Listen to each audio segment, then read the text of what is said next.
Je tenais donc à ce qu'on se parle de façon franche, que vous compreniez ce qui se passe, là où nous sommes et vers où on pourrait aller. Et j'insiste, où on pourrait aller, parce que c'est une condition, ça dépendra de vous. Vous êtes les acteurs de la société burkinabé et je pense que l'avenir de ce pays-là est aussi entre vos mains. Donc, chacun à son niveau doit pouvoir faire un mea culpa et se demander qu'est-ce que j'apporte à cette patrie.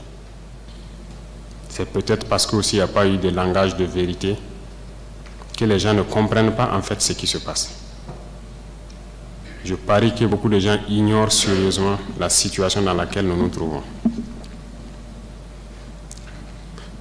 Nous sommes à Ouagadougou, très souvent à Bobo-Dioulasso, en tout cas dans les grandes villes, et la vie est tout autre. Mais hors de ces villes, vous n'imaginez même pas ce qui se passe. Est-ce que tout le monde est conscient que le territoire est presque perdu? En tant que militaires, nous reconnaissons notre responsabilité. Mais qu'est-ce qui a mené l'armée à être comme ça? C'est ça aussi la question qu'il faut se poser. Parce qu'elle a été politisée. Elle a quitté même son fondement. Il faut avoir le courage de se le dire. L'armée a été infiltrée. Et chacun agit en fonction donc de certains bords politiques. Nous observons depuis très longtemps. Nous combattons et nous observons. Et à un moment donné, on a eu espoir que ça va cesser, notamment avec les événements du 24. Mais ça n'a pas cessé. Et ça continue. Ces événements du 30 sont arrivés. Je vais vous dire ce soir où est-ce que nous en sommes, où est-ce que nous partons. Et chacun serait libre, à partir de cet instant, de son action future, soit pour la patrie ou contre la patrie. De toute façon, nous sommes tous dans ce pays et vous comprendrez avec la présentation que personne ne va pouvoir quitter. Déjà entre Bobo et Ouaga, ça devient difficile.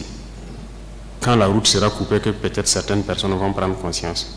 Parce que ce n'est pas permis à tout le monde de prendre l'avion entre Bobo et Ouaga. Si c'est ce pays que nous voulons, eh bien, allons-y. Souvent, je me pose la question, est-ce qu'on se demande d'où vient le terrorisme? Pourquoi le terrorisme? Tout n'est pas terrorisme. Nous avons contribué, quand je dis nous, c'est la société, contribué à ce que cette situation arrive. Mais j'ai marché à travers une partie du Sahel. Je ne dis pas rouler, marcher à pied à travers le Sahel. Donc j'ai pris le soin de bien voir ce que c'est que le Sahel. Et je ne suis pas sûr que ici vous l'avez fait. J'ai marché de Gorom, passant par Oursi, aller à Déou, Tinakov, Tinasan, revenir sur Marcoy. Cette partie, on l'a fait. On a vu comment les gens vivent là-bas. Et on l'a fait, ça vaut 10 ans de cela. Et c'était prévisible que cette situation va arriver. Ça veut dire que c'est nous qui avons créé cette situation, la gouvernance. Il faut qu'on se dise cette vérité. On a tout fait pour abandonner certains peuples à cause de nos intérêts égoïstes. On ne pense qu'à nous. Comme jusqu'aujourd'hui, on voit les gens meurent ailleurs, mais à Ouagadougou, on fait la fête. On n'a aucune pitié pour l'autre.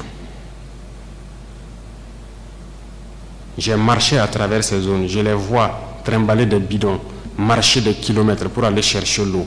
Je les ai vus en train de marcher des kilomètres pour trouver l'eau pour le bétail, et le bétail qui meurt en cours de route. Il n'y a pas de route là-bas. Il n'y a pas de route. Comment même un camion même pourrait arriver là-bas, ne serait-ce qu'avec un peu de tourteau pour que leurs animaux puissent manger? Il n'y a rien là-bas. Qu'avons-nous construit là-bas? Qu'avons-nous fait là-bas? Quel projet de développement avons-nous envoyé là-bas? Est-ce qu'on s'occupe même de leur vie? Rien qu'une simple eau. Qu'avons-nous fait de sérieux dans ces zones? C'est la question qu'il faut se poser.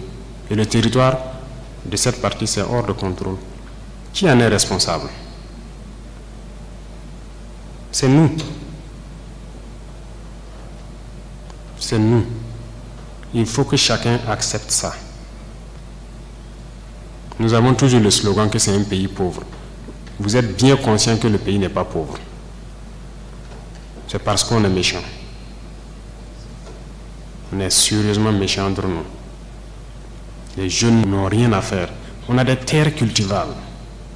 On a de l'eau. Comment on peut ne pas vouloir faire quelque chose pour eux? J'ai vécu à Djibo, avant même le début de la crise.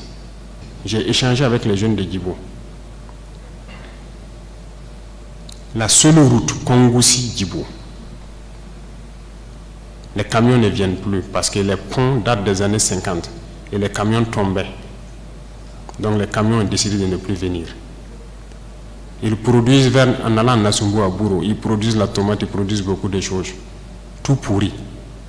Ils n'arrivent pas à vendre. Leur marché de bétail, vous quittez Djibo jusqu'à Pétékoli, ils sont là avec leur bétail, ils n'arrivent pas à vendre. Mais vous voulez qu'ils fassent quoi, les jeunes? J'ai écrit un rapport en son temps pour qu'on puisse au moins se réparer cette route. La guerre n'était pas là. Personne ne viendra me dire le contraire. J'étais à Djibo, j'ai vécu là-bas. On n'a rien fait. Rien. Qui en est responsable? Il faut que chacun fasse son introspection et se rende que nous sommes les coupables de cette situation. J'ai fait l'Est. Aujourd'hui, on parle de Mansilla, de Tankwalou et autres. Je vous le répète encore, qui est responsable?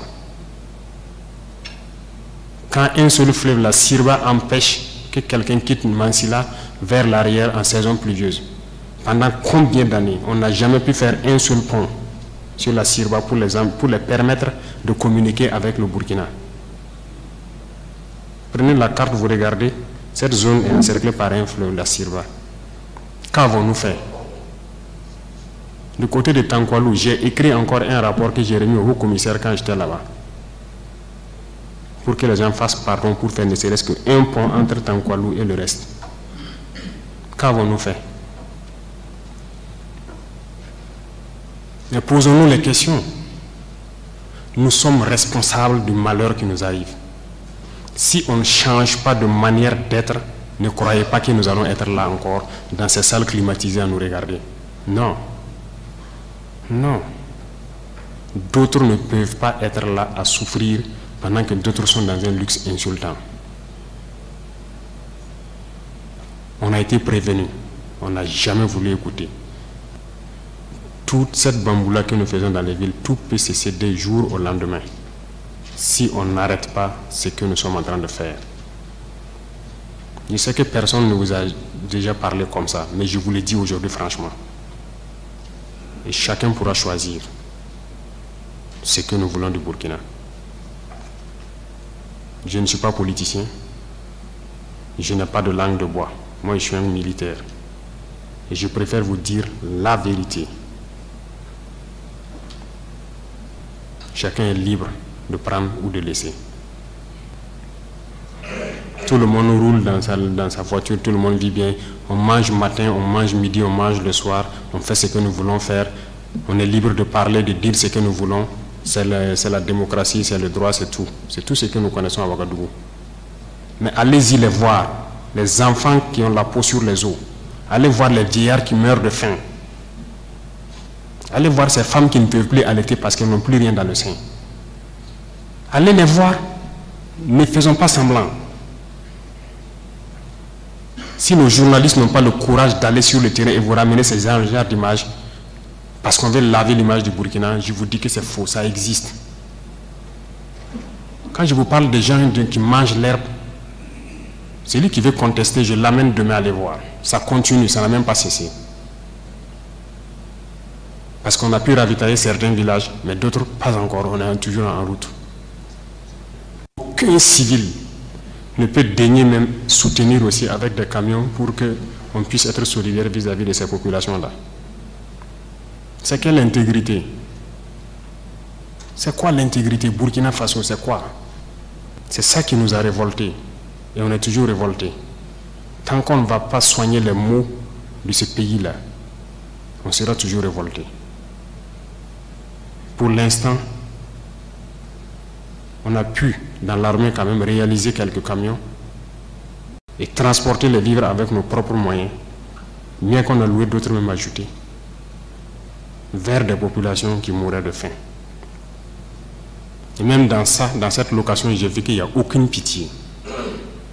Des citoyens savaient que c'est pour aller là-bas, mais ils sont restés sur leurs tarifs. C'est pour dire que la solidarité là, a disparu au Burkina. Ayez pitié des gens, ayez pitié de la jeunesse, ayez pitié des enfants. Qu'est-ce qu'ils ont fait ces villageois-là pour que quand le soleil tombe, eux ils se retrouvent dans les grottes, dans les arbres, ils quittent le village. Et le matin ils se pointent, ils regardent pour voir si tout va bien avant de revenir. Ils dorment dans la brousse. Ils ne peuvent pas dormir chez eux. On ne vous dit pas ces vérités. C'est la réalité du Burkina comme ça. On ne voit que nos villes. Nous sommes responsables de ce qui nous arrive. Et nous serons entièrement responsables de ce qui va suivre. Soit c'est du bon ou c'est du mauvais, ça dépendra de nos comportements dans le futur. Chacun n'a qu'à donner le meilleur de lui-même. Et je pense qu'on peut y arriver. Je suis optimiste, j'ai foi. Et Inch'Allah, on va y arriver.